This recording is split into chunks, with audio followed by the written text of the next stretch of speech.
അപ്പൊ അളിയൻ കാര്യമൊന്നും അറിഞ്ഞില്ലേ? ഇല്ല. കൊല്ലത്ത് കല്യാണത്തിനിടെ വീണ്ടും കൂട്ടത്തല്ല്. ഇത്തവണ ഐസ്ക്രീം കിട്ടാത്തതിന്റെ പേരിലാണ് തല്ല്.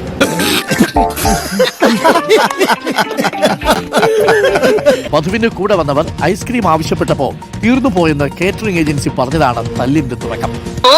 അതങ്ങനെ വരൂ, അതങ്ങനെ സംഭവിക്കൂ. ഈ ലോകത്തിന്റെ ഒരു പോക്കേ. പപ്പടം, ലേസ്, ദാ ഇപ്പൊ ഐസ്ക്രീമും.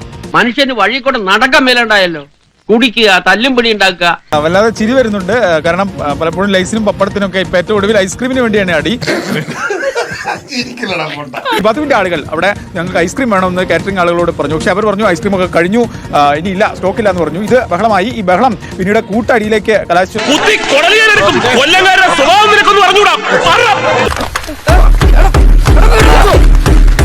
എന്താ ജയ്സ ഇത്?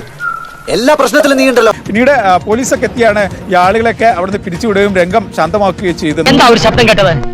ഒന്നുമില്ല, ശബ്ദം കേൾക്കും. വെറുതെ ഒരു അടി കിട്ടിയതാ. ആളുകളൊക്കെ പോലീസ് ഇന്നലെ കസ്റ്റഡിയിൽ എടുത്ത് കൊണ്ടുപോയി എന്നൊക്കെ വിവരമുണ്ട്.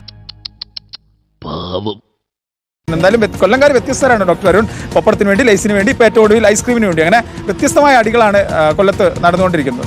ആദ്യം അടി, പിന്നെ ഡയലോഗ്, അതല്ലാണ് നമ്മുടെ സിസ്റ്റം. അതെ അതെ. എന്താ പറയാ, ഐസ്ക്രീമിനൊക്കെ വേണ്ടിട്ട് തല്ലുകൂടി 500 രൂപ കൊടുത്തു കഴിഞ്ഞാൽ തീരാവുന്ന പ്രശ്നം ഉണ്ടായിരുന്നല്ലോ. ആക്കിയതാണല്ലേ, ഞാൻ ഊഹിച്ചു. ആൾക്കാർ വന്നു, തല്ലായി, ബഹളമായി. ഇപ്പൊ ആ വധുവിന്റെ വരന്റെ കാര്യമാണ് കഷ്ടം.